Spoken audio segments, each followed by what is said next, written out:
Okay, so Cryptid Court. Every week we use a generator to generate 3 random cryptids. We then make a poll on YouTube and you can vote as to which cryptid you want us to discuss and debate. And the way it works is one person will take the position of for its existence and the other person will take the opposite and say that it does not exist. And this week, the winner in the poll was, I hope I pronounced this right, Lukwata?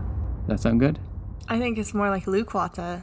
It doesn't. Lukwata, I don't know, okay. whatever. The Lukwata, which is or was maybe a lake monster reported from Lake Victoria. So I'll just say 4 then, since you're the biologist and you've taken an oath. An oath? Okay. You did take an oath, did you? Okay, so I don't think I took an oath. yeah, so this is a lake monster from Lake Victoria, as I said. So Lake Victoria is on the African continent, lies between Uganda, Tanzania, and Kenya. It's a very big lake. I think it's like the second biggest freshwater lake by volume. Huge lake. It's called Lake Victoria because it was, quote, discovered in the 1850s by the British, and they decided to name it after their Queen Victoria. And before that, no one in the area noticed the giant lake that was there, I guess. So what is this monster? Now, there's a variety of descriptions, but most of them seem to be reptilian. So some kind of a large reptile, possibly a very big snake, or kind of a serpent creature anyway. Why is it called Lukwata? Is it Lukwata? Lukwata? Yeah, more like Lukwata. Lukwata.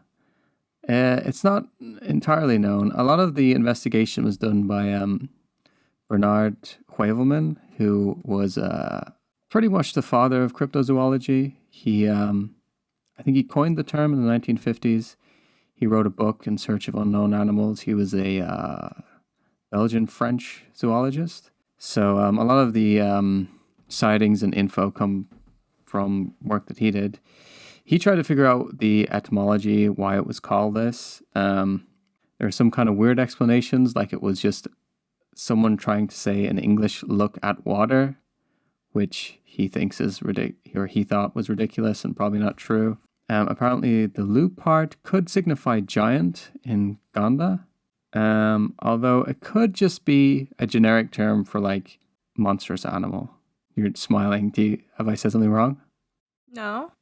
Okay. Anyway, so the sightings of this creature began in the late 1800s and the early 1900s. Not so many in recent times. So if it did exist, which I'm arguing it did, it may be dead now. So R.I.P. I guess.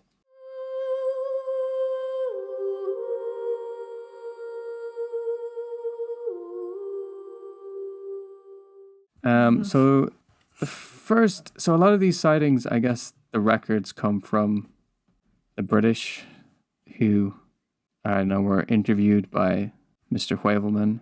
Some of the earlier sightings aren't really sightings. They're just that people have heard about a large creature that some of the locals talk about and are somewhat fearful of. Though there are some written accounts. So apparently, I'll just go for the most famous one and then you can jump in and say what you want to say. But an English diplomat, Sir Clement Lloyd Hill, apparently was on a steamboat going over Lake Victoria when he had a sighting of the creature, which was 20 to 30 feet long, huge giant head, followed the boat.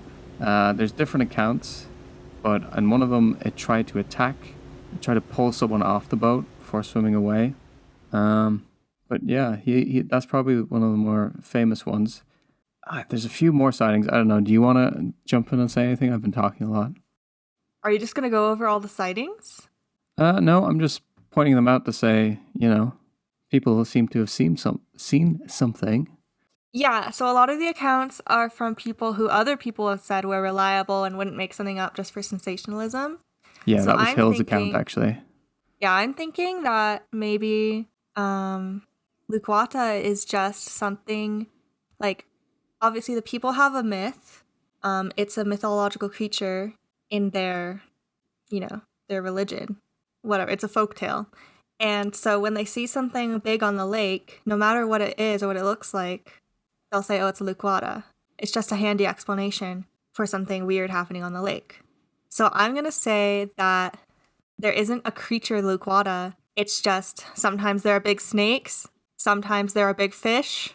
There are just various big things or interesting animals in there swimming around. And every sighting is a different one of those animals or something else, like just random. And it's not actually a cryptid.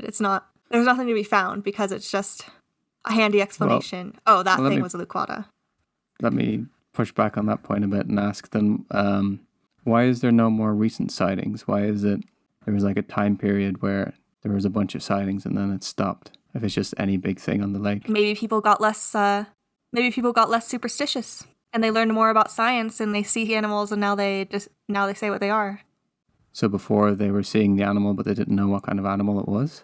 Yeah, maybe. Or they just immediately their mind jumped to Lukwata and they saw what they wanted to see.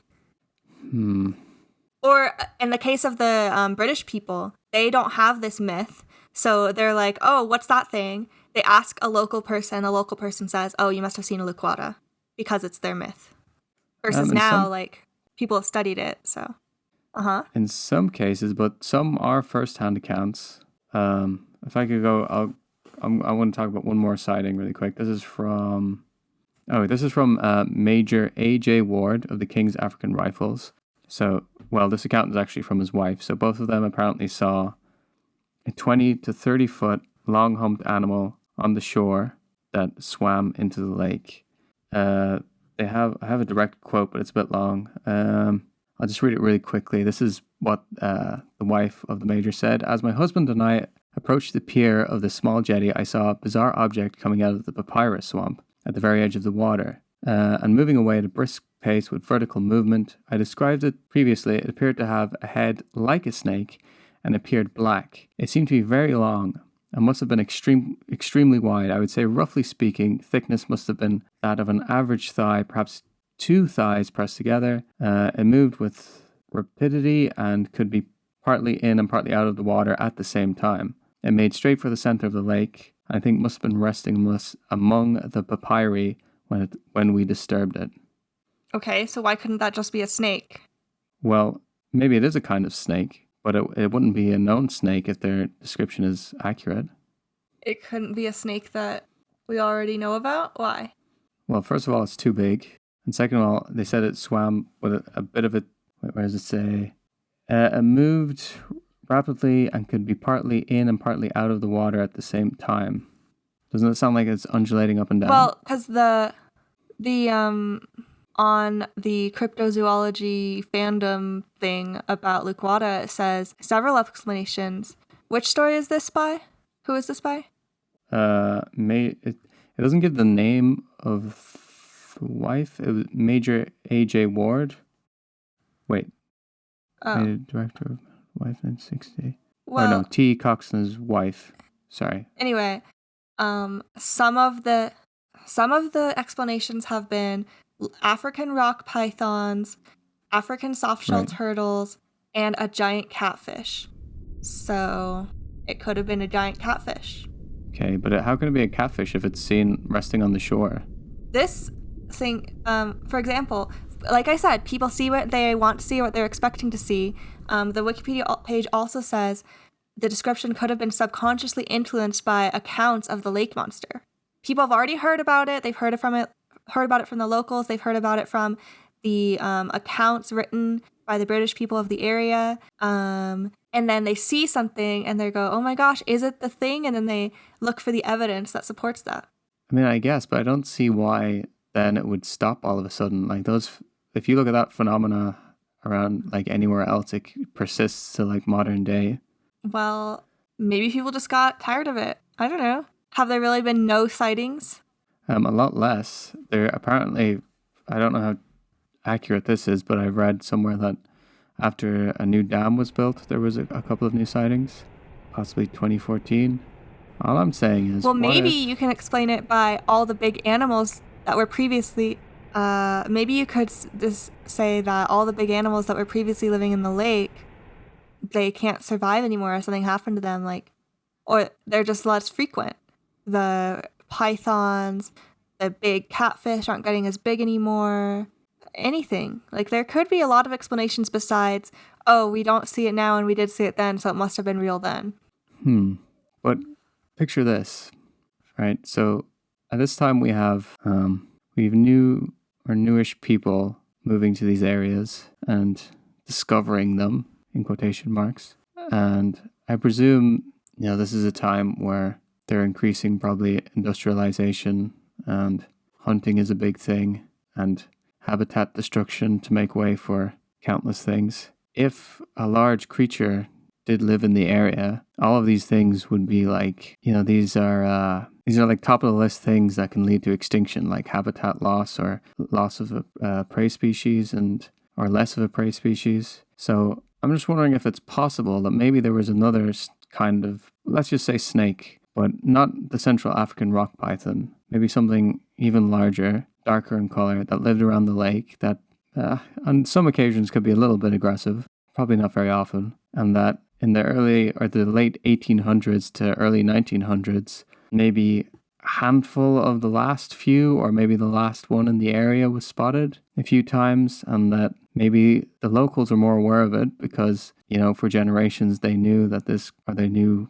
somewhat of this creature, but, it went extinct. It wasn't able to reproduce. It wasn't able to survive. Yeah, maybe. Or all that habitat change and other development made the big rock pythons, the big catfish, and the other things in the lake go away. But we still have those animals around there. Like, we still have rock pythons and catfish, but we don't have the sightings. Maybe they weren't getting as big. Maybe. I don't know. I think I've said everything I have to say on it. Do you have any final statements, closing arguments? Yeah, I guess I've said everything I have to say. I just think that people were looking for something that they'd heard about, and maybe if they weren't sure what it was, they asked the locals to. They said, "Oh, I saw this thing in the water, and it did such and such a thing, and it looked like this." And the local said it's a Lukwata because it fit into their myth. And so a lot of different sightings were conflated into one creature, and either a decrease in superstition, an increase in learning biology, or just more development leading to the animals not getting as big. They all came together to make these creatures' sightings less common. That's what I'll say. All right. But who knows? In the comments, please say who won. Yeah.